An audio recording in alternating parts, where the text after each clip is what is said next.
Buenas noches, público presente. Me presento, soy Antonio Uriarte, el administrador de esta ponencia, y se estará dando la reprogramación de la ponencia sobre fisiología gastrointestinal 2, la hemorragia digestiva alta y baja, la cual será dictada por la ponente Cintia del Pilar Irigoyen Sempertigui, que es una estudiante del programa, un estudiante de la Universidad San Martín de Porres, Virginia Norte, es ponente del programa Hermano Mayor. Ha tenido estudios en informática biomédica e investigación en la Universidad Privada de Chiclayo. Y actualmente es el creador de contenido de su página, doctora Troponinac. Sin más cargar, te cedo la palabra, Cintia.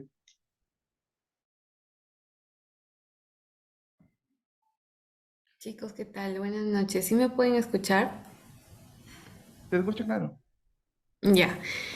Bueno, primero quería preguntar a los chicos de qué universidad son. ¿Todos son de San Martín de Porres? ¿O hay alguno que sea de otra universidad?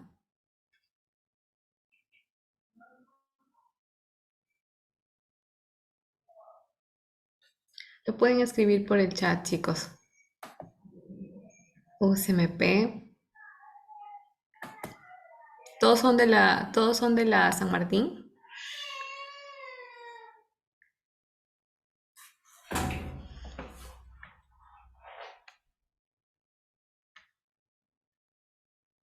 Les agradecería que todos coloquen por el chat para tener conocimiento más o menos y hacer una ponencia dinámica.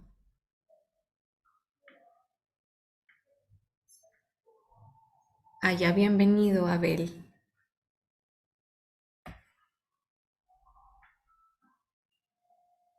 Ya. ¿De qué ciclo? ¿Ya han pasado clínicas o todavía no han pasado clínicas?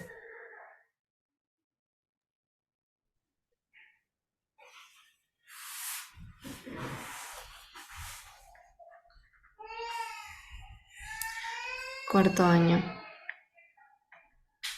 Bueno, creo que la mayoría entonces que están acá son de cuarto año, ¿no? De séptimo, de repente por ahí hay alguien que todavía está en sexto ciclo.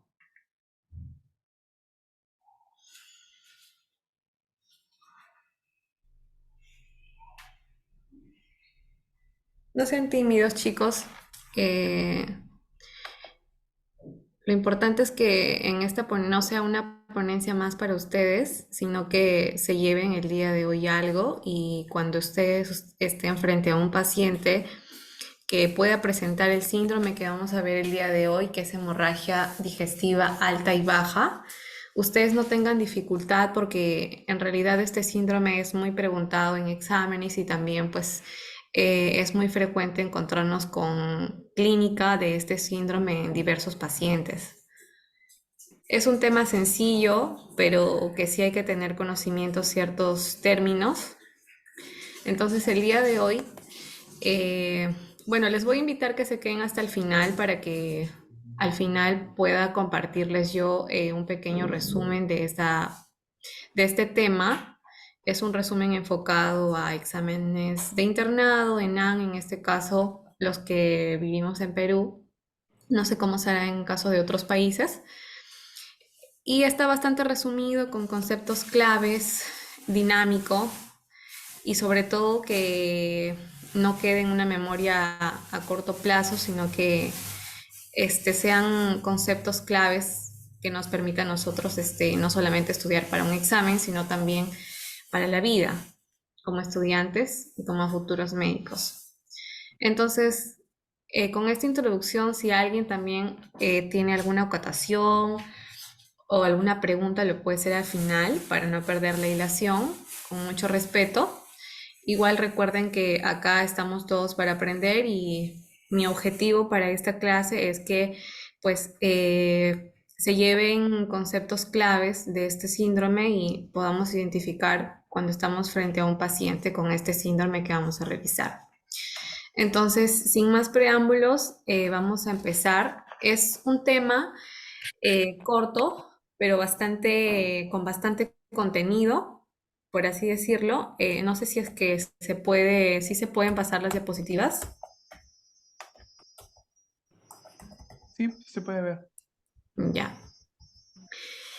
Bueno, chicos, como les estaba comentando, el tema de hoy día es síndrome de hemorragia digestiva y básicamente nos vamos a centrar en la fisiopatología y sobre todo con mayor énfasis en la semiología ya de este síndrome. Entonces, cuando yo estoy hablando de hemorragia digestiva, a lo que me estoy refiriendo o a lo que nos referimos usualmente es a unas. Creo que alguien tiene su micro prendido. No sé si lo puede apagar, por favor. Ya está, creo, ¿no? Ya, genial. Entonces, estábamos hablando de que cuando nos referimos a hemorragia digestiva, nos estamos refiriendo básicamente a lesiones, ¿no? De distinta naturaleza. Pueden ser de diversas causas, pero que se ubican, tal como su nombre lo dice, a nivel del tubo digestivo y va a ir básicamente desde el esófago hasta el recto, ¿no? Y que puede sangrar. La hemorragia digestiva no siempre, cuando hablo de hemorragia, va a ser un sangrado que yo pueda presenciar. Hablo de hemorragia cuando puede ser una hemorragia aparente, puede ser visible a simple vista o puede ser también una hemorragia inaparente, ¿no? Estoy hablando de pues aquellas cantidades pequeñas que van a ser detectables microscópicamente, ¿no? Por ejemplo, en la hemorragia digestiva oculta. Estoy hablando de una hemorragia, pues, inaparente, por así decirlo, ¿no? Entonces, el término principal que tenemos que tener en cuenta siempre cuando hablamos de este tema es que el término hemorragia digestiva usualmente se utiliza para referirnos a la hemorragia aparente, a aquella hemorragia que nosotros usualmente podemos observar, ¿no? Aunque la hemorragia oculta, pues por definición, lo vuelvo a repetir, también es una hemorragia digestiva, ¿no? Entonces, este tipo de hemorragia puede ser aparente, puede ser aguda y las inaparentes usualmente van a ser crónicas, ¿no? Y que debería ser lo contrario, pero no es así. Entonces, la hemorragia aparente, que es de tipo aguda, va a ser un sangrado activo o un sangrado reciente que pueda presentar mi paciente. Y este sangrado, para que yo pueda evidenciar una hemorragia, va a ser con un volumen mayor a 100 hematíes por campo. Es importante tener en cuenta también el volumen porque es muy preguntado y es clave para nosotros poder decir cuándo estoy hablando de una hemorragia que yo pueda visualizar, ¿no? Y la hemorragia inaparente, que usualmente es crónica, es muy frecuente en neoplasias malignas o tumoraciones pertenecientes principalmente al intestino delgado, ¿no? Que son infecciones crónicas, granulomatosas, como principalmente de cajón ahí se tiene que tener a la tuberculosis sí o sí, ¿no? Entonces el sangrado nos va a indicar pues de qué parte del tubo digestivo es que está viniendo la hemorragia, ¿no? Entonces, los aspectos semiológicos de este síndrome, cuando estoy hablando de una hemorragia digestiva alta, básicamente, o me preguntaría, ¿no? ¿Cuál es el origen anatómico de hemorragia digestiva alta? Principalmente se encuentra entre el esfínter esofágico superior, básicamente, y el ángulo de Treis, ¿no? A nivel del esófago, del estómago y del duodeno. Entonces, esta hemorragia digestiva alta, ¿cuáles son las principales características o por qué se caracteriza? ¿Cómo puedo yo evidenciar que estoy frente a una hemorragia de tipo alta? Básicamente, la hematemesis o los vómitos de sangre roja o roja oscura va a ser la principal característica, ¿no? Que están precedidas de náuseas y pues estos van a ser seguidas de eliminación de deposiciones pastosas que principalmente son de color negro, brillantes, ¿no? Y tienen una particularidad en su fetidez porque no tienen un olor tan agradable, ¿no? Y a eso se le conoce como melena. Ahora, un punto importante que sí tenemos que tener en cuenta es que no siempre cuando se tenga hematemesis y melena yo estoy hablando de hemorragia digestiva alta, sino que se puede presentar simplemente hemorragia digestiva por melena, sin hematemesis, y eso va a depender mucho del volumen del sangrado, ¿no? Si es un volumen bastante por encima de los 100 mililitros, por así decirlo, pues es una hemorragia que va a ser evidenciable, ¿no? Entonces, la hemorragia digestiva no siempre tengo que tener hematemesis y melena para estar frente a una hemorragia digestiva alta, ¿no? Si ya tengo melena, pues ya estoy frente a una hemorragia digestiva alta. Por otro lado, es importante tener en cuenta que la sangre roja con el vómito, o sea, en la hematemesis, la sangre roja con el vómito modificada por el contacto con las enzimas digestivas puede variar, ¿ok? De rojo brillante a rutilante. Y es importante tener en cuenta el color también, porque va a depender mucho el color con el tiempo de la hemorragia. O sea, si tengo una hemorragia que es reciente y mi volumen va a ser alto, voy a tener un sangrado rojo brillante, ¿no? Pero si ya es un sangrado oscuro o negro, como borros de café, estoy hablando más o menos pues de una hemorragia ya que tiene 3 días aproximadamente, ¿no? Entonces, ¿qué ha pasado? Pues ha tenido tiempo de que haya una metabolización con el ácido clorhídrico del estómago, ¿no? También va a participar por ahí la hematina, perdón, ¿no? Y ya ustedes supongo que tienen conocimientos ya fisiológicos del metabolismo de la hemoglobina, de la bilirrubina y todo ello, ¿no? Pero lo principal es tener en cuenta eso, ¿no? El tiempo y el color. ¿Por qué varía? ¿Por qué es rojo brillante? ¿Por qué cuando estoy frente a un paciente con esas características, qué me indicaría a mí, ¿no? Me puede indicar pues el tiempo de evolución de la hemorragia que presenta, que es muy importante, ¿no? Y la melena, que como lo estaba mencionando, que son deposiciones pastosas de color negro, ¿no? Que es precisamente debido a la hematina, lo que les estaba diciendo, ¿no? La hematina pues es un producto metabólico que contiene hierro, ¿no? Y pues estas deposiciones van a ser también alquitranosas, fétidas, como la brea, los pacientes siempre lo refieren de esa manera, ¿no? Debido pues a que hay una mezcla con el material fecal y con la sangre desnaturalizada, ¿no? Por la acción del contenido precisamente gastrointestinal, ¿no? Entonces, un dato importante que siempre es preguntado, y sobre todo si son de mi universidad, es que la hematemesis es frecuente en hemorragia digestiva alta, sobre todo asociada a hipertensión portal. Es clave ese dato, chicos.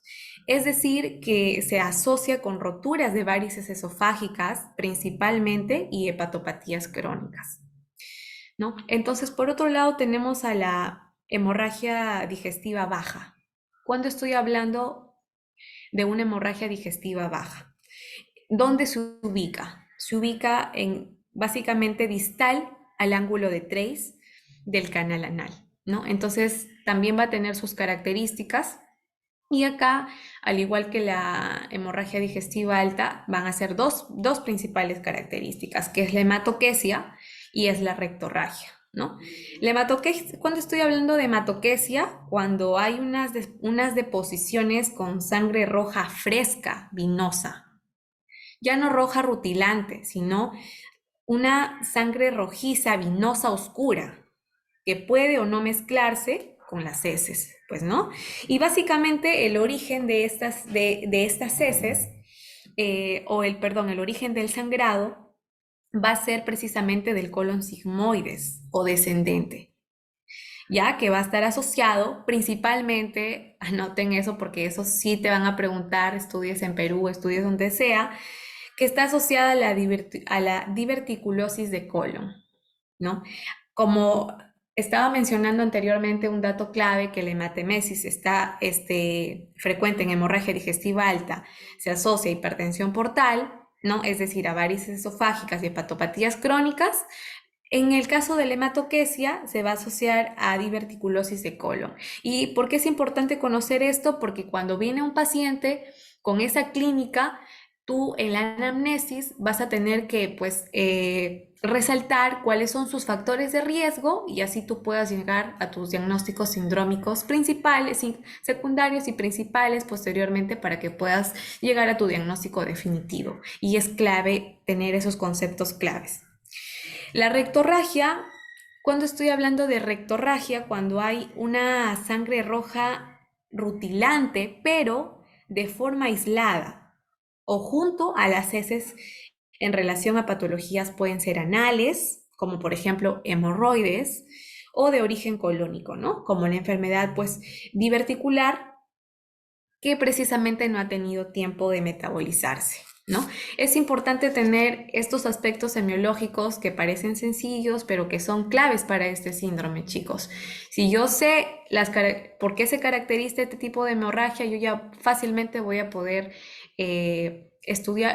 desarrollar un caso clínico sencillo para poder iniciar de este síndrome, ¿no? Entonces, estábamos hablando del ángulo de trace, muy importante, porque este va a ser clave para que yo pueda decir cuándo se trata de una hemorragia digestiva alta o se trata de una hemorragia digestiva baja. Entonces, el ángulo de trace, ¿dónde se localiza? Nosotros ya lo sabemos por conocimientos previos, ¿no? Que normalmente tendría que ser a la izquierda de la columna vertebral, ¿no? A nivel básicamente del ángulo esplénico. Es donde tiene que estar el ángulo de trace, ¿no? ¿Y de qué se va a encargar? Su función es súper sencilla, se va a encargar de elevar el duodeno, ¿no? Hacia el pilar izquierdo del diafragma, ¿no? Entonces, ¿por qué es importante? Porque este es el punto en el cual se inserta el ligamento de Treis, que va a coincidir justamente con el punto con el que el duodeno se va a unir al yeyuno. Importantísimo eso. ¿Y por qué es que cobra importancia este ángulo? ¿No?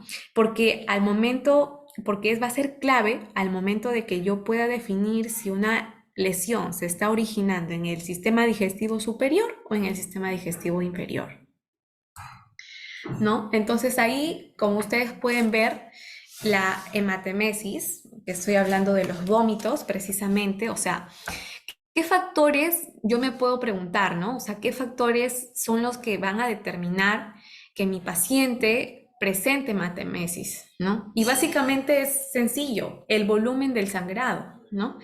Si es masivo, lo más probable es que la forma de presentación sea con hematemesis. O sea, si yo tengo un paciente con hematemesis y melena, puedo deducir rápidamente que se trata de un volumen masivo, ¿no? Entonces, en la evolución, parte del sangrado que no ha salido por el vómito, pues se va a metabolizar simplemente en forma de hematina, ¿no? Que es el producto del hierro en el metabolismo de hemoglobina, ¿no? Lo que va a generar pues ese color de la melena, ¿no? Oscura o alquitranosa, como se puede evidenciar o como también lo narran los pacientes, ¿no? Cuando vienen a consulta. Entonces es importante tener en cuenta el volumen de sangrado, chicos, porque cuando va a ser aguda o masiva, la forma de presentación es con hematemesis, sí o sí, ¿no? Y pues también es importante la evolución, porque parte del sangrado que les estaba diciendo que no se ha eliminado por los vómitos, se va a metabolizar intestinalmente, ¿no? Con la hematina y pues va a generar esa coloración que les acabo de mencionar. Entonces, tenemos ahí las características importantes de precisamente este síndrome que estamos desarrollando el día de hoy, ¿no? Y entre las características clínicas está pues la hematemesis, que va a depender precisamente de si el sangrado es reciente, ¿no? Y el volumen que ha sido muy alto, pues las características van a ser rojas rutilantes, sí o sí, ¿no? Pero si por ejemplo, es un paciente que ya tiene un tiempo de enfermedad, más de 2 días de evolución, ¿no? Ya pues ha tenido tiempo de metabolizarse con el ácido clorhídrico, la coloración será más oscura, ¿no? Y es importante recordar esto porque cuando tú le vas a preguntar al paciente, cuando tú vas a hacer tu anamnesis, el paciente te va a describir cómo es el color. Tú le tienes que preguntar cómo es el color y eso te va a determinar a ti cuánto tiempo más o menos pues tiene el tiempo de enfermedad o la hemorragia, en todo caso en este paciente, ¿no? Entonces, mientras más tiempo tenga la sangre dentro del tubo digestivo, hay más posibilidad de que pues sean las deposiciones oscuras, ¿no? Porque no es lo mismo tener pues un paciente que ya tenga borros de café, por así decirlo, y pues y otro paciente que tenga una sangre roja rutilante aproximadamente, ¿no? Que posiblemente se tratase de pues una hemorragia reciente, ¿no? Y las demás características, pues que sobre todo su localización, que es importante, ¿no? En el caso de la hematemesis, que sugiere sangrado de tramos altos del tubo digestivo, ¿no? Y en general, pues traduce obviamente una hemorragia grave, ¿no? Y en el caso de la melena, que también procede de lo mismo, y ya en caso de la hematoquesis y la rectorragia, pues como son procedentes distales al ángulo de Trace, también pueden presentar sangrados altos, abundantes, que puedan acelerar el tránsito, ¿no? Y básicamente eso y la sangre oculta en heces, pues, ¿no? Que puede estar en cualquier localización y que no va a presentar ninguna de las cuatro anteriores características, pero sí puede presentar cansancio, palidez, ferropenia, anemia, que también son parte de la clínica de alguna de las hemorragias que estamos evidenciando. Puede que el paciente sí o sí va a llegar pálido, va a llegar anémico, ¿no? También va a estar cansado. El paciente refiere que ya sé que...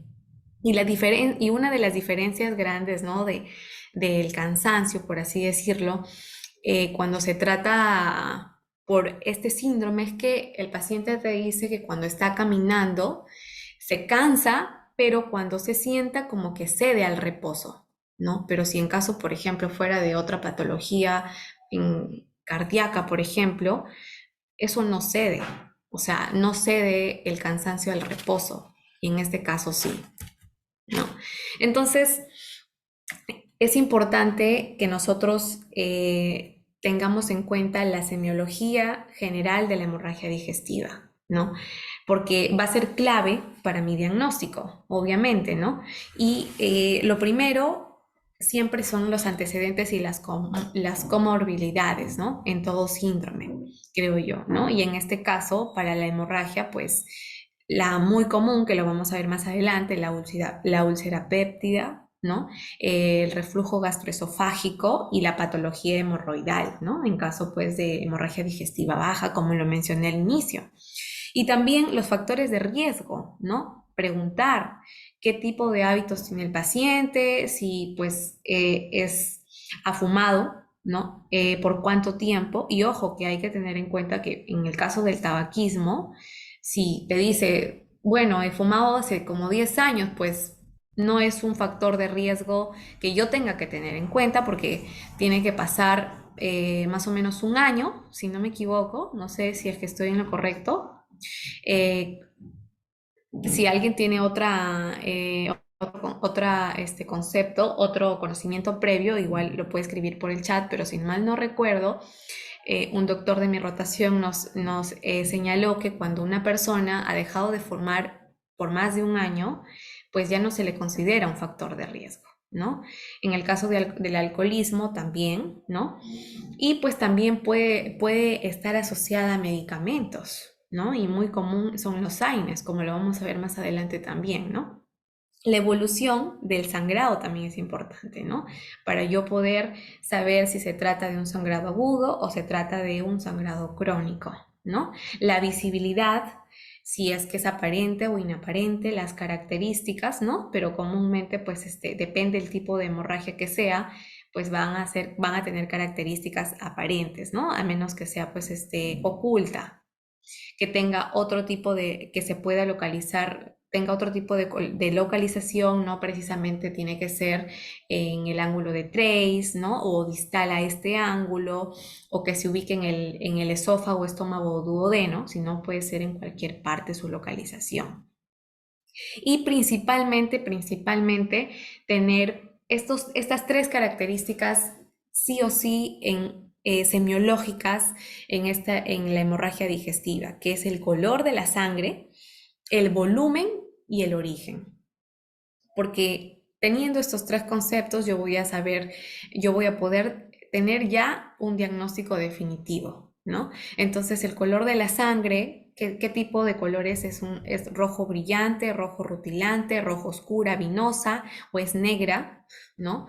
Y el volumen, si es masivo, si hay hematemesis, si solamente hay melena, si de repente el vómito fue escaso, moderado, ¿no? Y el origen, ¿no? El origen lo vamos a poder determinar, obviamente, con las características clínicas, ¿no? Del tipo de hemorragia, que ya lo hemos visto, ¿no?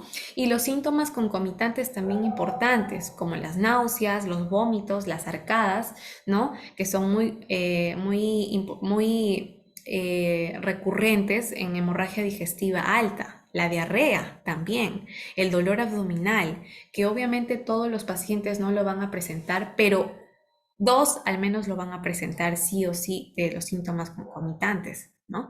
Y los síntomas hemodinámicos también importante, porque depende de los síntomas hemodinámicos yo me voy a poder dar cuenta si es que si es que mi organismo está, pues, está tratando de equilibrar las pérdidas que yo he tenido, ¿no? Porque no es lo mismo tener un paciente taquicárdico que tener un taquicárdico y encima hipotenso, y no es lo mismo tener un paciente taquicárdico y normotenso, ¿no? Hay dos diferencias bastante significativas. En la primera, pues, la taquicardia que está haciendo mi cuerpo no está estabilizando, ¿no? Mi pérdida. Entonces estoy hipotensa y se tiene que actuar de inmediato, ¿no? Y en el otro caso, pues, un paciente taquicárdico y normotenso, pues quiere decir que estoy evolucionando bien, que la taquicardia que mi cuerpo está haciendo en un modo de respuesta está estabilizando mi pérdida, ¿no? Y las condiciones que la simulan, pues que también puede haber fármacos, ¿no? Que pueden por ahí tener, pues, eh, un, diferentes principios por ejemplo, en el caso del hierro, del bismuto, ¿no? Inclusive alimentos que hacen simular o que pues pueda tener unas deposiciones que a mí me llamen la atención, ¿no? Y yo diga, ¿qué cosa está pasando, ¿no? Pero al final, pues son condiciones que simulan y no pasa nada, simplemente. Pero igual es importante tenerlo en cuenta, por más sencillo que parezca, porque se puede llegar a consulta, ¿no? Pacientes así, ¿no? Y al final pues no tienen ninguna patología, simplemente han habido condiciones que simulan todo lo contrario. Y como les estaba mencionando acerca de lo que es importante en el tipo de los factores que determinan que mi paciente presente vómito, ¿no? O que presente pues una hematemesis bastante eh, evidente, difusa, ¿no? Y básicamente esto es la clave de la clínica, ¿no? Porque, ¿qué significa que pues un paciente, por ejemplo, como les estaba diciendo justamente, esté taquicárdico e hipotenso a la vez? Porque vas a encontrar sí o sí este tipo de clínica y te tienes que preguntar el por qué, ¿no? Entonces, es importante que nosotros en un paciente con hemorragia digestiva alta sobre todo, lo primero que se tiene o que nosotros tenemos que eh, estudiar o evaluar, por así decirlo, es la presión arterial y la frecuencia cardíaca, porque eso me va a mí poder evidenciar si es que cómo estoy respondiendo frente a mi pérdida, ¿no? Entonces, cuando yo, pues básicamente los mecanismos compensatorios de taquicardia, si es que están equilibrando mi pérdida o no, están compensando o no la pérdida que ha tenido el paciente, pues eh, si no se actúa de inmediato, el paciente va a tener signos de daño a otros órganos. Va a tener signos de daño a otros órganos. Y el principal órgano que va a ser dañado, por así decirlo, es el riñón. Eso es importante tenerlo en cuenta, es el riñón y posteriormente el sistema nervioso, ¿no? Entonces, cuando yo tengo un volumen de sangrado o un mayor volumen de sangrado, pues hay una mayor repercusión hemodinámica también, ¿no? Entonces, eso hace que yo tenga pues una mayor posibilidad de que haya una taquicardia e incluso hipotensión. No sé si me dejo entender, ¿no? Mientras más sea el volumen que yo pierda, pues va a haber una mayor probabilidad de que haya una mayor repercusión hemodinámica y eso a mí me conlleva a que yo pues presente taquicardia e incluso hipotensión. Por eso es lo que les estaba diciendo importante es determinar el volumen de sangrado, ¿no? Y eso me voy a dar cuenta por las características que presenta el paciente. Y lo primero que tengo que hacer es evaluar, como les estaba diciendo, la presión arterial y la frecuencia cardíaca. No, porque de eso va a depender la estabilidad en ese momento del paciente, ya que eso va a conllevar a una posibilidad de que se presente una taquicardia o incluso una hipotensión, ¿no? Entonces, para que haya hematemesis, ¿cuánto de volumen tiene que haber para que yo diga es un sangrado difuso? ¿Alguien sabe? ¿No se escucha, chicos? ¿No se escucha lo que estoy hablando? ¿Me confirman si no se escucha? Acabo de leer un mensaje que dice no se escucha. Se escucha, pero por momentos como que se entrecorta. Ah, ya. Bueno, díganme si se entrecorta, por favor, porque quiero que me escuchen todo lo que estoy hablando. La última parte sí me escucharon, que estaba mencionando sobre la presión arterial, la frecuencia cardíaca. Sí, se escuchó. Ya. Ah, genial, Luis. Genial. Estaba preguntando, chicos, si estamos hablando del volumen, es clave para la estabilidad hemodinámica. ¿Ustedes saben cuánto se tiene que tener para poder yo saber que estoy frente a una hematemesis? O sea, si yo veo que mi paciente tiene un vómito, es una hematemesis hablando clínicamente, ¿cuánto de volumen se tiene que haber perdido? ¿Alguien sabe? ¿Alguien sabe?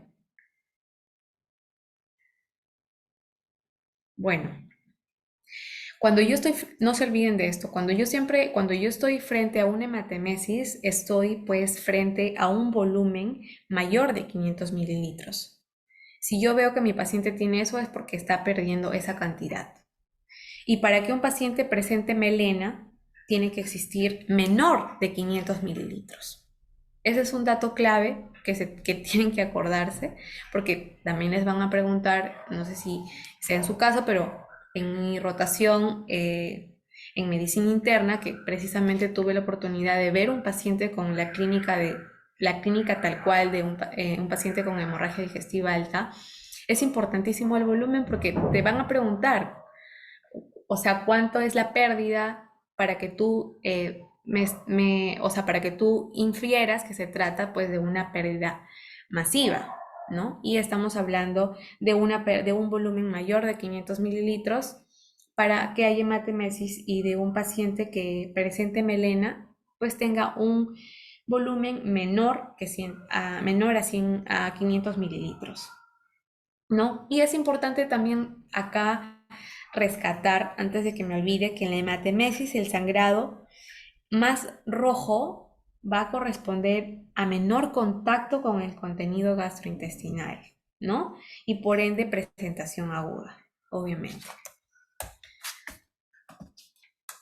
¿No? Entonces el volumen del sangrado, como les estaba diciendo, mientras mayor sea el volumen de sangrado, mayor va a ser la repercusión hemodinámica, ¿no? Entonces, principalmente ahí está la hipotensión arterial y la taquicardia, que es lo que les decía, lo que yo tengo que evaluar en un paciente, ¿no?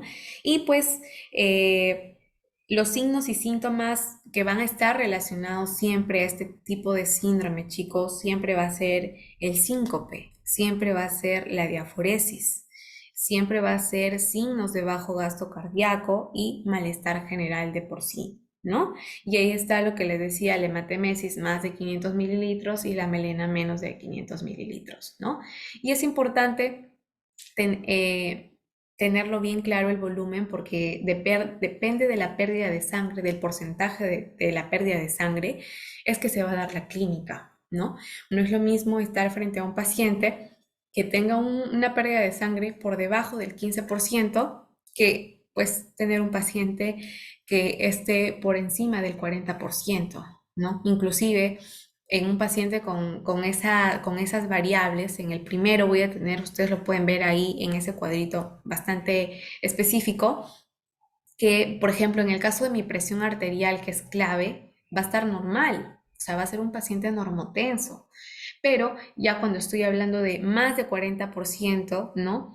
Estoy hablando ya de una hipotensión severa, inclusive de un 30 a un 40, ya estoy también hablando de una hipotensión. Entonces, si yo tengo a mi paciente que pues presenta esas signos características de hemorragia digestiva, pero está con una presión arterial normal, entonces yo puedo decir, se puede tratar pues de una pérdida de sangre más o menos de esta cantidad, de tanto porcentaje. Y desde ahí yo puedo deducir cuáles también son los otros síntomas y signos que va a presentar, ¿no? A nivel de órgano y de sistemas. Y yo pues desde ese panorama también yo puedo más o menos hacerme una idea cómo va a ser el trato que se le va a dar clínicamente, médicamente a ese paciente, ¿no? Por eso es importante tener en claro el porcentaje del volumen de sangrado perdido y en base a ello tener bien en cuenta cómo va a estar la frecuencia cardíaca, va a ser un paciente taquicárdico, un paciente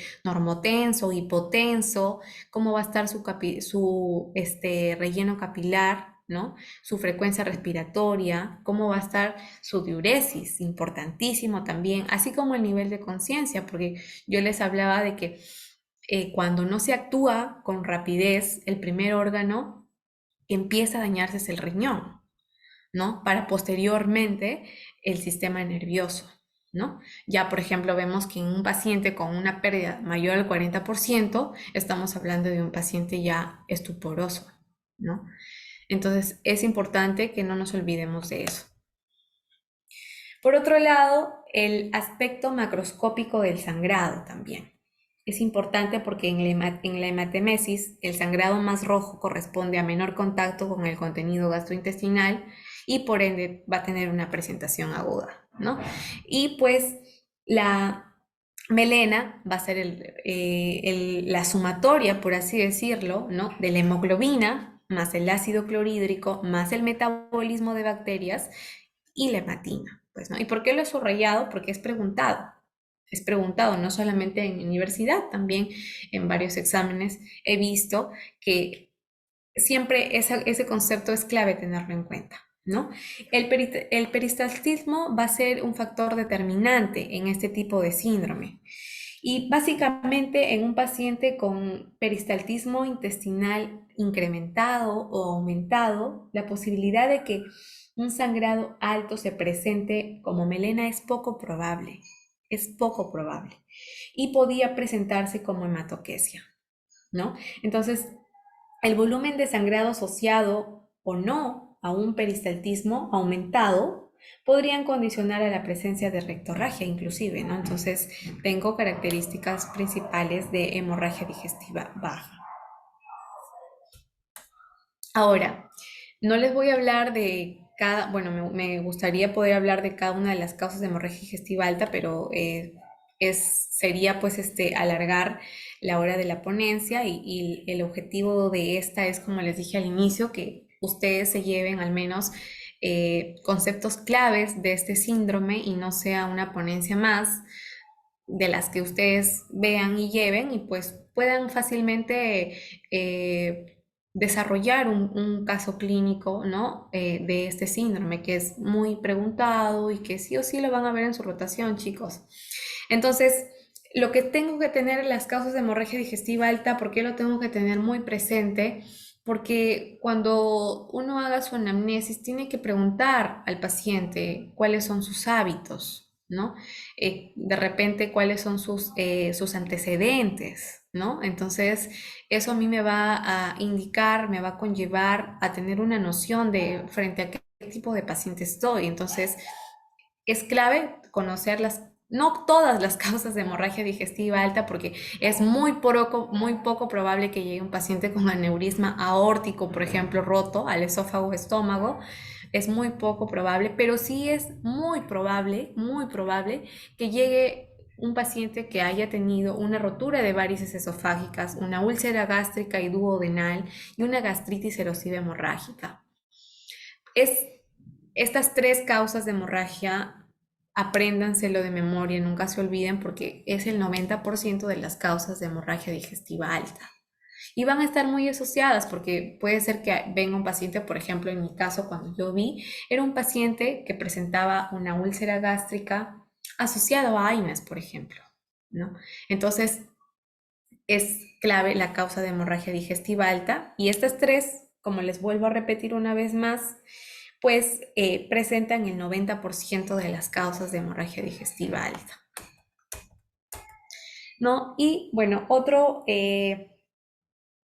factor asociado muy importante a la hemorragia digestiva alta, como les estaba mencionando, les mencioné sobre la hipertensión portal, ¿no? En pacientes cirróticos. Hay una relación muy estrecha de la hemorragia digestiva alta a la hipertensión portal, ¿no? Y también puede estar asociada como puede no estar asociada, ¿no? Y básicamente lo que se va a encontrar, los signos clínicos de hipertensión portal clave, siempre va a ser la circulación colateral, ¿no? Y me imagino que ustedes lo deben de saber ya, pues, si han llevado digestivo, ¿no? El signo clínico clave va a ser la circulación colateral y la ascitis, ¿no? Obviamente, signos característicos de hipertensión portal, ¿no? Esta, eh, esta asociación a hipertensión portal básicamente va a tener dos causas principales, ¿no? Que va a ser la varices esofágicas, ¿no? Y va a ser, me comentan si se puede ver mi diapositiva, porque creo que no está pasando bien. Ah, ya, ahora sí, ya. Estaba comentándoles que la asociación a hipertensión portal tiene dos causas importantes, que es precisamente las varices esofágicas y la gastropatía hipertensiva, ¿no? Que siempre van a estar muy arraigadas ambas. Entonces, es importante que yo pueda preguntarme, por así decirlo, a modo de pregunta para nunca olvidarme, ¿no? ¿Cuáles son las causas más frecuentes de hemorragia digestiva alta que están asociadas a hipertensión portal y van a ser las varices esofágicas y la gastropatía hipertensiva, que también es es preguntada, ¿no? Las varices esofágicas, la gastropatía hipertensiva quiere decir, chicos, dilatación venosa alrededor del estómago, ¿no? ¿Y cuándo va a aparecer? Va a aparecer principalmente cuando la presión crítica va a estar en 10 milímetros de mercurio y se van a romper cuando estén en 12 milímetros de mercurio. Es un datito que también no se deben olvidar nunca porque es muy preguntado también, ¿no? Entonces, es primordial tener en cuenta eso, ¿no? Y ahora lo que les estaba comentando, ¿no? La hipertensión portal. Sabemos nosotros que la hipertensión portal, ¿cuándo se desarrolla? ¿Cuándo va a presentarse una hipertensión portal? Básicamente cuando va a haber una resistencia, ¿no? Al flujo sanguíneo portal y lo que va a pasar es que se va a ver agravada por el aumento del flujo sanguíneo colateral portal, obviamente. Entonces, esta resistencia de la que les estoy hablando ocurre con mayor frecuencia dentro del hígado, ¿no? Y ahí es el caso de la cirrosis, obviamente, ¿no? Y también esta puede ser prehepática, ¿no? Por ejemplo, cuando estoy frente a a ver, ¿qué se me ocurre? Una trombosis de la vena porta, ¿no? O también puede ser poshepática, ¿no? Por ejemplo. Y muy común ahí siempre va a estar el síndrome de Buchieri, ¿no? Y básicamente en la hipertensión portal, los componentes que, o sea, dan lugar al aumento de esta resistencia que yo les estoy hablando, porque la resistencia al flujo sanguíneo al flujo sanguíneo portal va a ser clave para que se pueda dar la hipertensión portal, sobre todo en adultos, ¿no? Entonces, los componentes para este aumento de esta resistencia básicamente van a haber cambios estructurales y cambios dinámicos. No va a haber más, ¿no? Cambios estructurales puede que exista, por ejemplo, muy frecuente una distorsión de la microcirculación hepática por fibrosis, ¿no? Nódulos, angiogénesis o también puede haber una oclusión vascular, inclusive, ¿no? Y cuando estoy hablando de cambios dinámicos, por ejemplo, ya estoy frente a la contracción, si yo recuerdo un poquito digestivo, contracción de las células estrelladas, hepáticas, activadas, ¿no? Y principalmente acá si mal no recuerdo, corríjanme si me equivoco, los miofibroblastos que van a rodear los sinusoides hepáticos y se van a encontrar en los tabiques fibrosos, ¿no? Y las células del músculo liso vascular de la vasculatura hepática, ¿no? Entonces, se cree, ¿no? O se presume que básicamente estos cambios dinámicos que yo les estoy hablando se deben a qué cosa? Pues simplemente y sencillamente a una mayor producción de vasoconstrictores. Eso es clave porque eso siempre es preguntado. En caso, bueno, no es el tema, pero igual les menciono que ahora recuerdo más o menos digestivo, ¿no? Y va a haber una liberación reducida de vasodilatadores, por ejemplo, del óxido nítrico, ¿no? Entonces, a medida que va empeorando la hipertensión portal, va aumentando el flujo sanguíneo explánico, básicamente, ¿no? Entonces, ¿qué pasa en las manifestaciones clínicas cuando hay una hipertensión portal? Básicamente, los pacientes asintomáticos con cirrosis son la gran mayoría, porque del 80 al 90% va a tener un gradiente de presión portal elevado, ¿no? Y pues la diferencia de presión ya en la vena porta o en la vena cava inferior normalmente va a ser por debajo de 5 milímetros de mercurio, ¿no? Y el 40% más o menos de los pacientes va a tener varices esofágicas. ¿Y por qué les hablo de todo esto? Porque tiene relación con lo que estamos hablando, porque la hemorragia digestiva alta está asociada a todo lo que yo les estoy mencionando, ¿no? Entonces, las varices esofágicas y la gastropatía hipertensiva son causas principales de hipertensión portal, ¿no? Y que lo tienen que tener, pues, en cuenta siempre, básicamente, en este síndrome, ¿no? Entonces, esta asociación también se le llama hemorragias variciales, que ocurren por rotura de una vena dilatada, ¿no? Producto de la hipertensión portal, que les he hablado un poquito qué cosa es la hipertensión portal para tener conocimiento, por qué se da, cuáles son sus causas y cuándo aparece, cuándo voy a estar frente a una varices esofágica y a una gastropatía hipertensiva, ¿no? Y pues cuando alcanza su presión crítica se van a romper, ¿no? Se van a romper, simple y sencillamente, ¿no? 12 milímetros de mercurio. Y ahí, como ustedes pueden ver en esa imagen, ¿qué será, por ejemplo, la imagen de la izquierda? ¿Qué será, chicos, en la imagen izquierda? Si estoy hablando de varices esofágicas, estoy hablando de hipertensión portal asociado a hemorragia. ¿Qué es lo que yo podré evidenciar ahí? Bueno, es una endoscopía básicamente, una endoscopía, una dilatación varicosa de la vena esofágica y ya en el otro ahí está una presión de 10, por ejemplo, milímetros de mercurio. En cambio, en la otra imagen ya veo una rotura de varices esofágicas y estoy frente a un paciente que pues tiene una presión crítica de 12 y ya se ha roto, simple y sencillamente así, ¿no?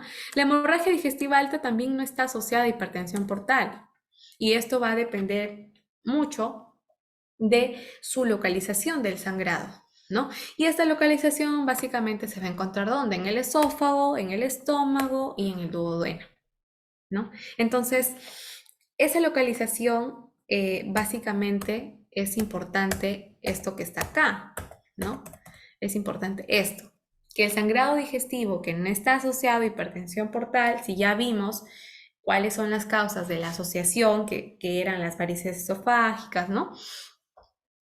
Aquí lo que va a estar asociado a hipertensión portal, en lo que se va a basar la no asociación a hipertensión portal va a ser el desbalance entre los elementos protectores e injuriantes de la mucosa gastrointestinal, simple y sencillamente. Y estos pueden ser o pueden existir procesos inflamatorios que pueden ser agudos, pueden ser crónicos, pueden ser infecciosos o pueden ser no infecciosos o también pueden ser de carácter no inflamatorio, ¿no? Entonces, si estamos hablando de un desbalance entre los elementos protectores e injuriantes de la mucosa gastrointestinal, yo tengo que conocer mi mucosa gástrica sana, qué cosa tengo yo en mi mucosa gástrica sana. Si estoy hablando de un desbalance es porque o se me incrementan mis factores defensivos o se me incrementan mis factores agresivos, ¿no? Y ahí principalmente voy a tener el estrés y principalmente el ácido clorhídrico, clave, siempre he preguntado.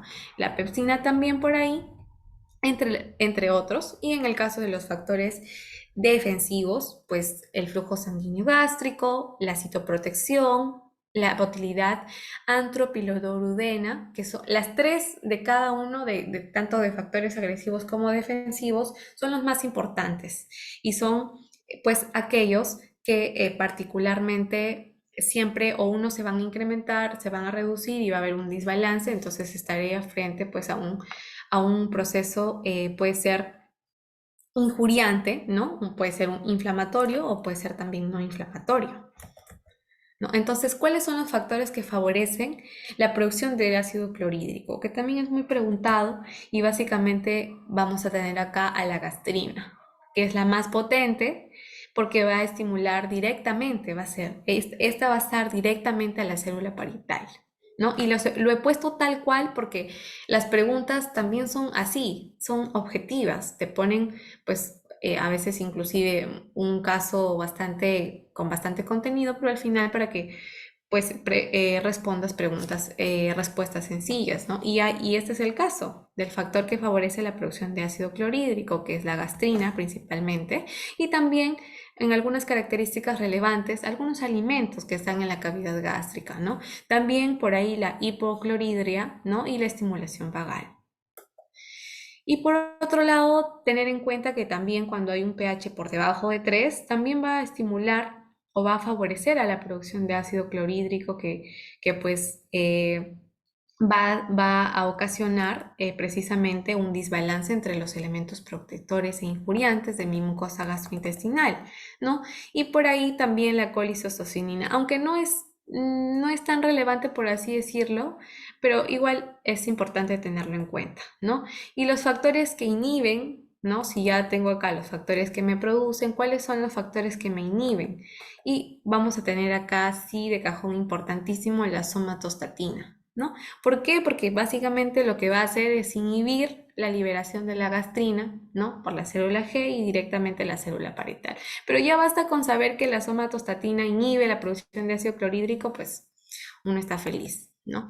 Entonces, dentro de justamente lo que hablamos de los procesos inflamatorios, es muy importante acá unos datitos que les voy a dar, que básicamente o estos pueden ser agudos y crónicos. Y acá vamos a tener una lista de gérmenes causantes, principalmente de esofagitis infecciosa, porque justamente es la que está asociada a este tipo de síndrome, ¿no? Y acá vamos a tener a hongos, a virus, bacterias y parásitos, ¿no? No es importante que me lo aprenda todo, obviamente, pero sí es importante al menos que tenga en cuenta, por ejemplo, en el caso de la cándida albicans, que es muy frecuente, el caso del herpes simple, de la varicela zoster también, ¿no? Y en el caso de la de bacterias, Staphylococcus, siempre Streptococcus, Mycobacterium, tuberculosis, Avium, Pallidum, ¿no? Y en el caso de los parásitos, Trypanosoma cruzi, Pneumocystis carini y Cryptosporidium y también Leishmania, ¿no? Que siempre son preguntados también, ¿no? Y los no infecciosos, está subrayado porque también ha sido pregunta los tumores benignos y malignos, ¿no? Y también hay procesos no inflamatorios, como se los narraba anteriormente, ¿no? Que pues van a estar ahí el reflujo gastroesofágico, ¿no? Los espasmos esofágicos y el síndrome de Maliro-Weiss también, que me he olvidado de subrayarlo, pero también es importante. Entonces, acá sí hay un dato importante con respecto a los procesos no infecciosos, que la úlcera péptica va a ser la gástrica la más mortal y la duodenal va a ser la más frecuente. Eso sí es pregunta sí o sí, sobre todo si son de mi universidad aún más, ¿no? Y pues ya vamos a tener también a las gastritis erosivas, no erosivas, duodenitis erosivas y no erosivas también, ¿no? Y es importante que dentro de los tumores benignos y malignos yo tenga en cuenta el ampuloma, porque sí o sí, chicos, de verdad, van a ver a un paciente con ampuloma. Y es interesante ver cómo es la presentación, ¿no? De una ictericia ondulante. Ictericia ondulante quiere decir que desaparece y aparece la ictericia, ¿no? En un ampuloma. Y el ampuloma es muy frecuente y sí, sí lo van a ver en sus rotaciones, pues, ¿no? Acá lo más importante que se tiene que tener o que se puede recalcar de esta diapositiva no es que se memoricen toda la fisiología, porque ya nosotros lo sabemos por conocimientos previos, pero sí tener en cuenta, pues, básicamente cuando hay una lesión, ¿no? Y básicamente acá los que van a participar van a ser básicamente la infección por Helicobacter pylori y los AINES, que siempre van a estar presentes, ¿no? Y ya básicamente en esta diapositiva, que son los factores agresores más importantes, que van a estar el Helicobacter pylori, el AINE, ¿no? Y ya pues acá la úlcera péptida gástrica, ¿no? Conocer la clínica, importante porque siempre cuando el paciente llega con dolor, en dónde se ubica el dolor, y usualmente en la úlcera péptica es el dolor epigástrico, ¿no? Que va a ser inmediatamente después de ingerir alimentos y va a ser menos característico que en úlcera duodenal. Entonces, si yo tengo un paciente que tiene un dolor epigástrico y que pues ese dolor es después de haber ingerido alimentos, entonces estoy frente a una úlcera péptida gástrica, ¿no? Por otro lado, tenemos básicamente a la etiopatogenia, que va a estar asociado con AINES. Y yo estoy segurísima que van a ver un paciente con úlcera péptida gástrica que va a estar asociada con AINES frecuentemente. Y vamos a ver de acá, ya nos falta mucho para ver los casitos clínicos, tanto de hemorragia digestiva alta y baja, y saber cómo desarrollarlo, ¿no? Y cómo interpretarlo. Y se va a localizar más frecuente en la curvatura menor sobre el antro, ¿no? Que también se podría decir en el pylori, ¿no? Entonces, tenemos a la úlcera péptica duodenal. Chicos, ¿por qué les pongo esto? Porque lo van a ver y les van a preguntar.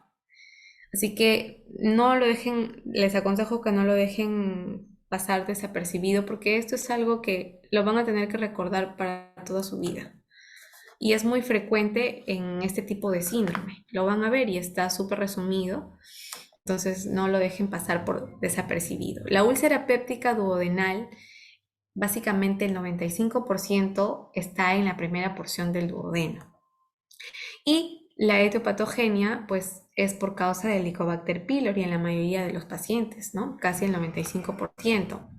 Y acá la clínica es que ya no va a ser, a diferencia de la gástrica, que es un dolor epigástrico que va a ser después de los alimentos. Acá ya va a ser o va a aparecer básicamente 1 hora a 3 horas después de las comidas. Y eso es lo que me va a permitir a mí diferenciar cuando se trata una úlcera péptica duodenal o una gástrica, ¿no?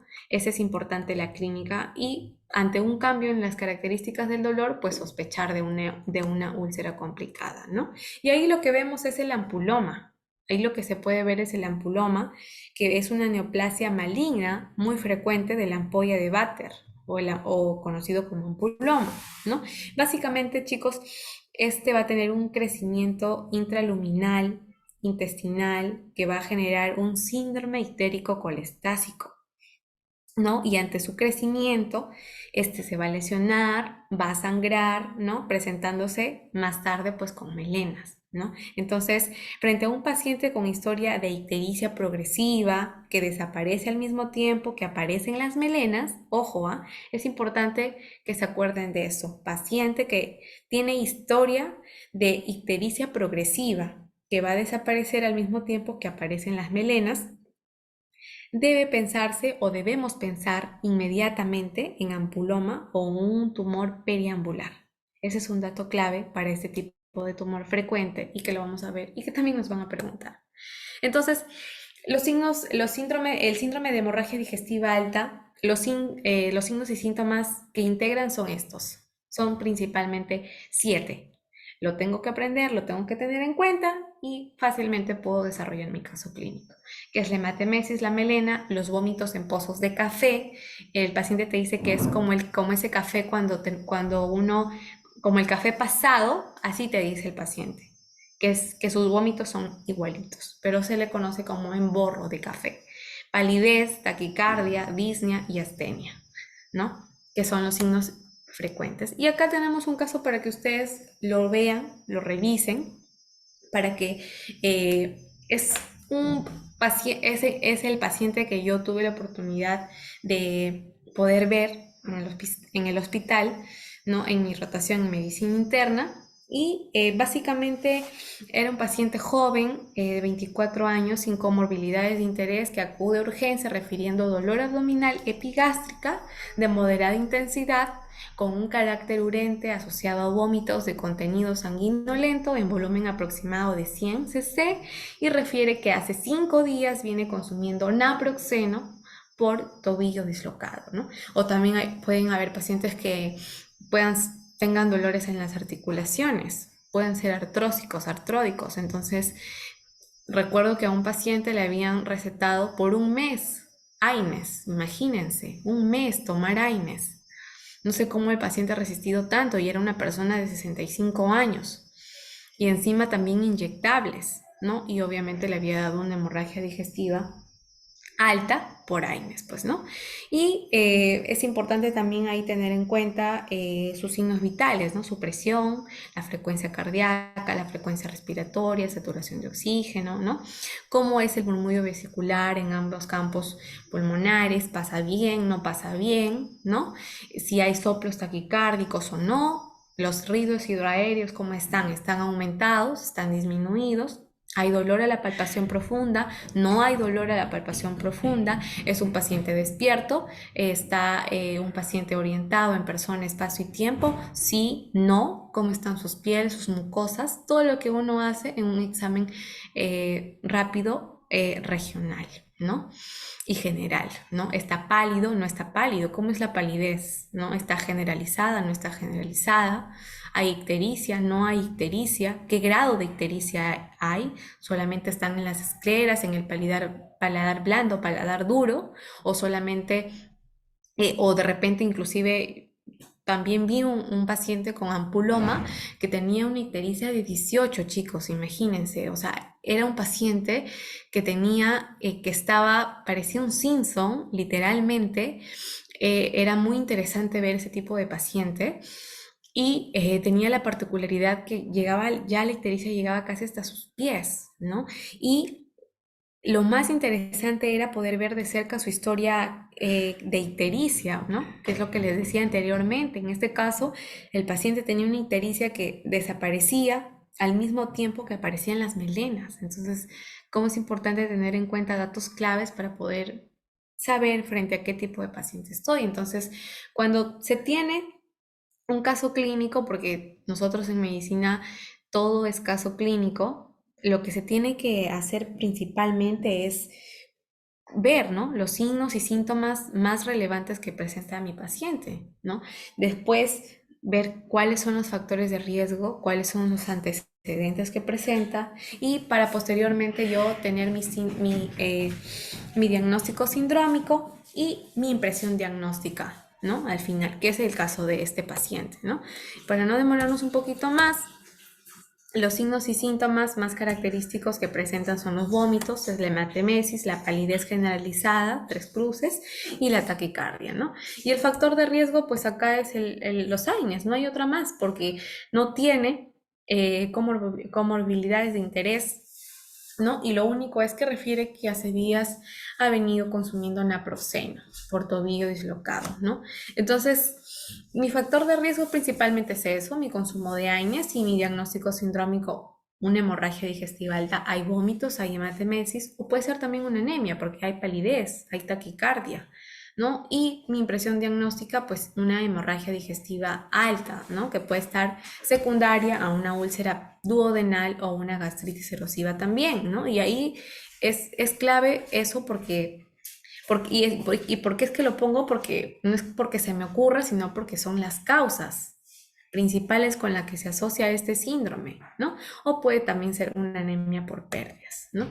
Y acá tenemos las causas de hemorragia digestiva baja, principalmente estas cuatro: los hemorroides erosionados, las diverticulosis de colon, las displasias vasculares de colon y el cáncer de colon. Principalmente tener en cuenta, sí, las demás no, pero esta sí. Al igual que en la hemorragia digestiva alta, que eran tres, acá son cuatro principales, tenerlas en cuenta porque me van a permitir a mí llegar a mi diagnóstico, simple y sencillamente, ¿no? Y ya en la hemorragia digestiva alta, básicamente las manifestaciones clínicas más frecuentes, como lo dije al inicio también, va a ser la hematoquesia y la rectorragia, ¿no? Y pues mientras más distal sea el origen del sangrado, más roja va a ser mi deposición, ¿no? Roja rutilante. Entonces, al igual que la hemorragia digestiva alta, chicos, las manifestaciones clínicas van a depender de la localización del sangrado. Igual, el volumen del sangrado y también la motilidad intestinal. Entonces, las causas más frecuentes va a ser la patología hemorroidal clave, la enfermedad diverticular del colon, ¿no?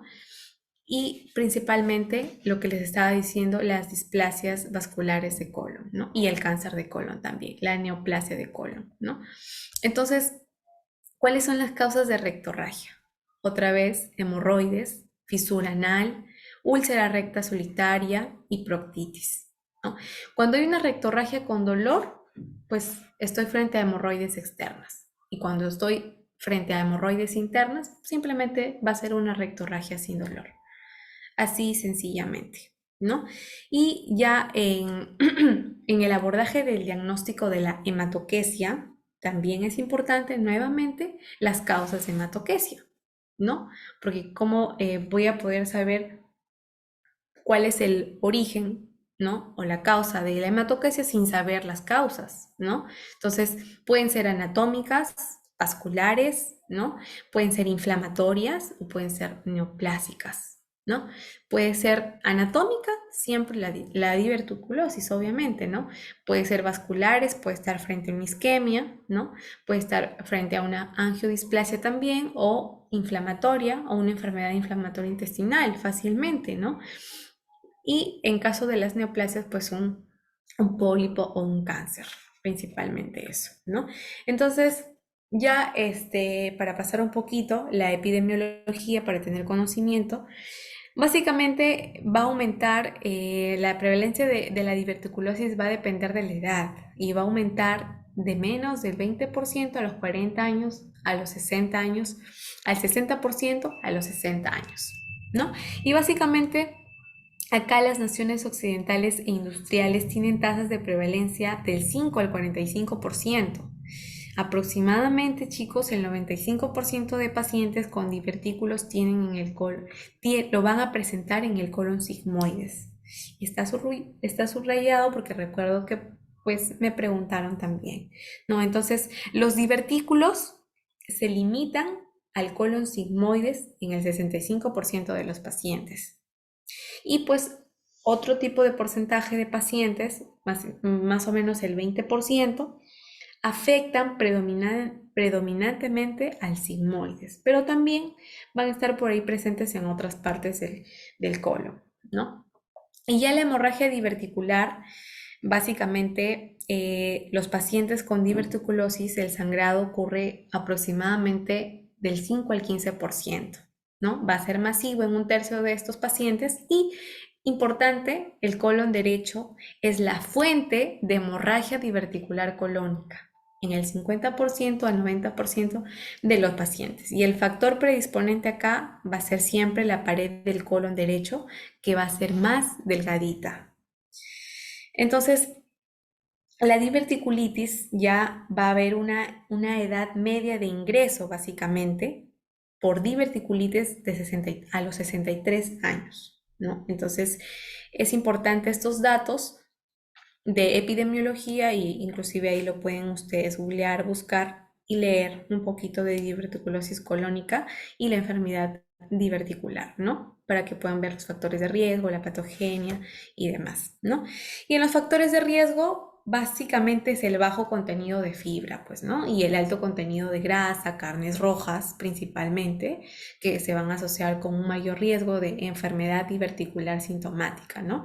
Es importante la fibra dietética y una dieta vegetariana, que bueno, eso ya se sabe, que va a poder reducir la incidencia de esta enfermedad diverticular sintomática, ¿no? Al disminuir precisamente la inflamación intestinal, ¿no? Y la alteración de la microbiota intestinal, muy importante, ¿no? Y otro datito es que la cafeína y el alcohol no van a estar asociadas, ¿ah?, con un mayor riesgo de enfermedad diverticular sintomática. Eso es falso. Y bueno, ya tenemos acá la patogenia. Básicamente los divertículos acá, en resumen, se van a desarrollar en puntos de debilidad bien definidos, que precisamente van a corresponder al lugar donde los vasos rectos van a penetrar en la capa muscular circular del colon, ¿no?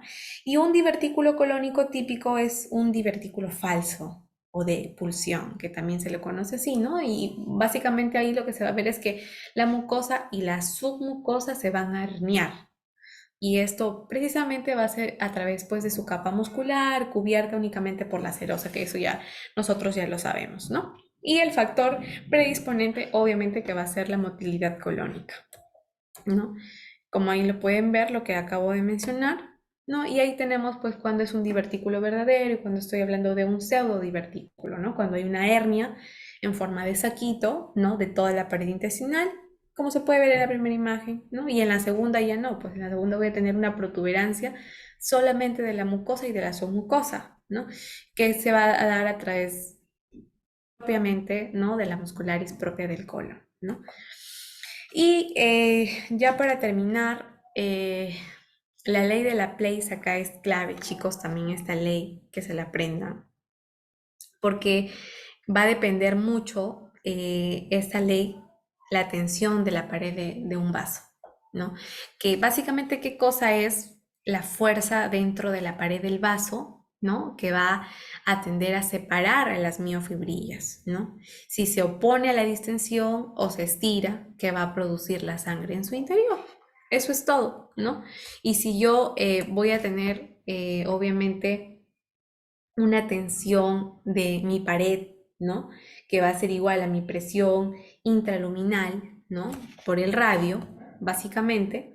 Entonces, tendría pues una presión intraluminal igual, ¿no? Que mi tensión de mi pared o de mi radio. Entonces, estaría hablando de un menor diámetro y me estaría refiriendo a mi colon sigmoides, prácticamente, ¿no? A mayor radio, mayor presión intraluminal. Eso es lo que les estoy tratando de decir, ¿no? Entonces, si a mayor radio, mayor presión intraluminal, pues a menor radio, mayor presión intraluminal también, ¿no? Entonces cuando hay este tipo de, bueno, cuando sucede esto, por así decirlo, simplemente va a haber una formación de divertículo en zonas declives, nada más. ¿No? Entonces, las alteraciones estructurales o déficit de colágeno van a favorecer a la formación de divertículos, ¿no? Que no solamente va a ser siempre en colon sigmoides, ojo, ¿no? Y ya, para ir terminando, pues la hemorragia diverticular, que va a ser la causa más común, ¿no? De hemorragia, por eso es que lo he puesto, va a ser la causa más común de hemorragia digestiva baja, que se va a manifestar en adultos, obviamente, y pues que en la mayoría de los casos el sangrado se va a detener espontáneamente, ¿no? Pero igual es importante que cuando el sangrado persiste en el paciente, pueda ser necesaria una intervención endoscópica, ¿no? O en todo caso quirúrgica, pues, ¿no? Y acá el dato clave es que el carcinoma de colon es la fuente más común de pérdida de sangre gastrointestinal baja, ¿no? Que va a estar obviamente esta sangre intestinal baja oculta, ¿no? ¿Qué quiere decir eso? Que no se va a poder evidenciar la pérdida de sangre visible para el paciente o el médico, ¿no? Entonces, el sangrado diverticular del colon va a ser la causa más común de hematoquesia, pues, intensa, ¿no? Una sangre granate, una sangre roja, brillante, rutilante, ¿no? Y va a ser casi en la mitad de pacientes los casos de sangrado rectal masivo, ¿no? Y bueno, en el caso de la hemorragia diverticular, básicamente cuando un divertículo se hernia, lo que va a pasar es que el vasito se va a penetrar, va a penetrar y va a ser responsable de la debilidad de la pared, ¿no? Que tiene mucho que ver con lo que les acabé de mencionar, la ley de Laplace, que por ahí lo pueden investigar un poquito más para que ustedes lo puedan entender y ya de esa manera ustedes lo asocian a la patogenia, ¿no? Lo asocian a la patogenia y lo que les estaba mencionando, pues, de que el divertículo, cuando se hernia, ¿no? El vaso penetra, el vaso que va a penetrar va a ser el responsable de la debilidad de la pared, ¿no? Y en ese punto se cubre la cúpula del divertículo, por así decirlo, ¿no? Entonces, con el tiempo, ¿qué va a pasar? Los vasos rectos quedan expuestos a las lesiones a lo largo de su aspecto luminal, ¿no? Entonces, lo que eso va a llevar a qué cosa? A que se engrose excéntricamente la parte de la íntima y se adelgace de la media. Eso es lo único que va a pasar, ¿no? Entonces, estos cambios básicamente van a resultar de la debilidad segmentaria de la arteria, ¿no? Que va a predisponer a la ruptura hacia la luz, ¿no?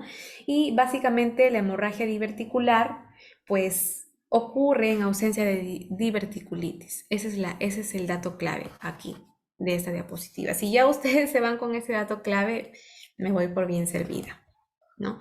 Y bueno, para ya terminar las manifestaciones clínicas, básicamente la hematoquesia siempre va a ser indolora, chicos, en la presentación típica de una hemorragia diverticular. Siempre va a ser indolora. Y es más, la mayoría de los pacientes que sangran tienen un sangrado que se autolimita, ¿no? Por así decirlo. Y el 50% básicamente ha tenido un episodio previo, ojo, de hematoquesia, ¿no? O sea, pueden llegar a emergencia por inestabilidad hemodinámica, eso sí, eso sí. La sangre que se va a originar en el colon izquierdo va a ser de color rojo brillante, ojo, y la que se va a ocasionar del lado derecho va a ser oscura o granate, ¿no? Y puede estar inclusive mezclada con heces. Entonces los pacientes típicamente tienen pocos síntomas abdominales, lo que es un reflejo de la patogenia no inflamatoria del sangrado, ¿no? Y los pacientes con sangrado lo suficientemente grave como para, como para que estos causen una inestabilidad hemodinámica, pueden presentar síncope, aturdimiento, marea postural. Ya pues hay ahí eh, un daño, ¿no? En el sistema nervioso central.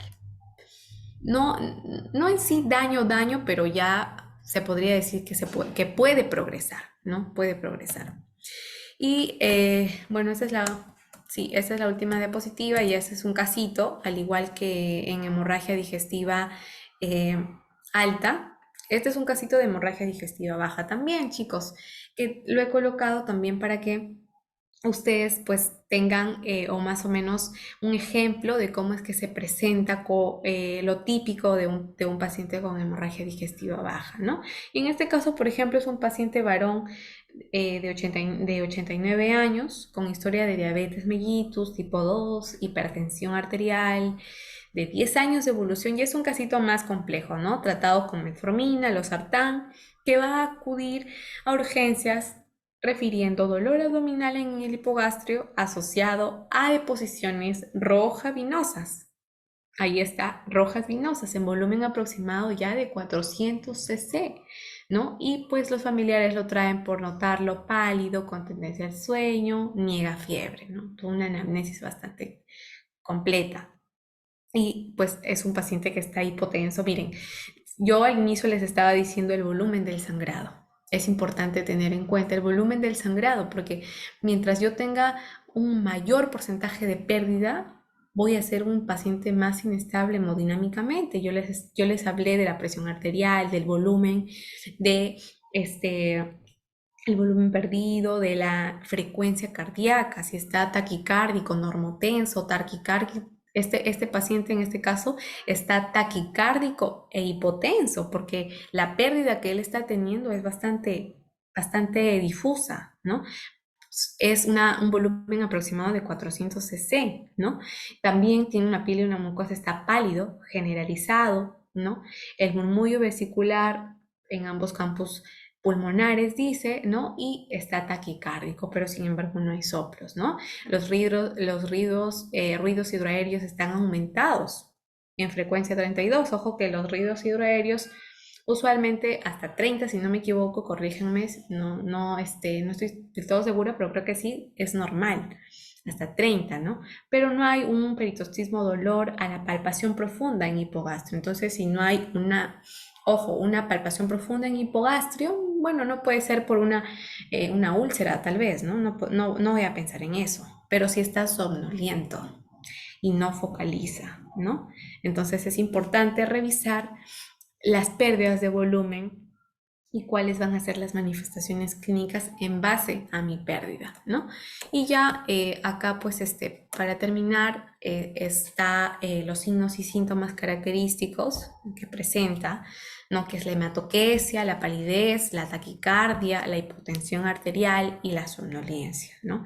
Factor de riesgo, la edad, la hipertensión y la diabetes, ¿no? Y posteriormente mis diagnósticos sindrómicos y mi impresión diagnóstica, ¿no? Puede ser un síndrome de hemorragia digestiva baja, un síndrome anémico, puede ser un SIRS también, porque hay taquicardia, hipotensión, alteración de conciencia, o un síndrome confusional agudo también, ¿no? Pero mi impresión diagnóstica, ¿cuál es?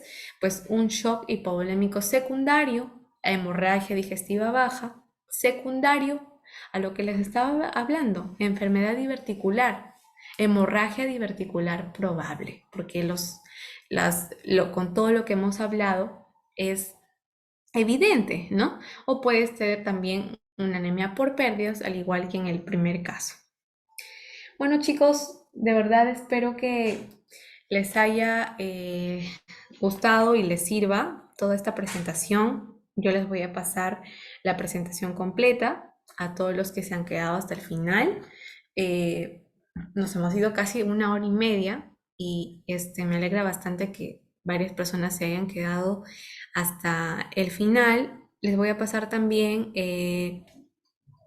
un resumen de este síndrome para que ustedes repasen preguntas objetivas, datos objetivos, y eso te va a permitir a ti pues tener eh, al momento de poder repasar esta sesión, tener tus datos claves para que puedas rendir, pues en caso sea un examen, ¿no? Bien un examen o en el caso pues sea datos claves para que te acuerdes cuando estás frente a un caso clínico como esto, por ejemplo. Si ustedes se han dado cuenta que con tan solo saber las causas, con tan solo saber las características del síndrome, yo fácilmente puedo llegar a mi impresión diagnóstica, ¿no? A mi diagnóstico definitivo.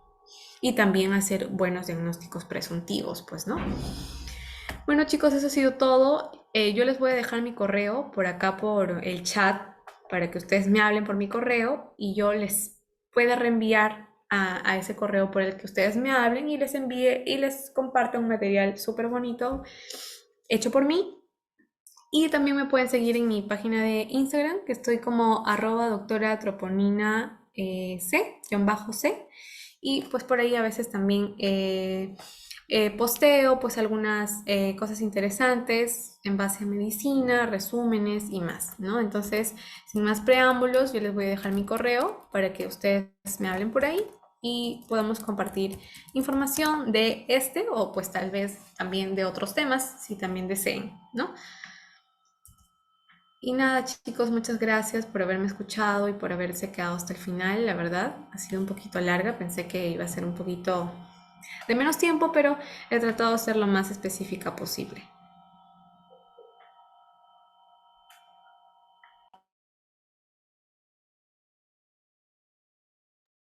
Muchas gracias, Cintia, por su ponencia. Como mencionó, un poquito larga, pero bastante interesante. Y con lo último que usted ha mencionado acerca del material, gracias también por eso. Y decirle nomás a los chicos que antes que se vayan, eh, ahí le acabo de mandar por el chat el link del quiz para que puedan reforzar sus conocimientos. Gracias.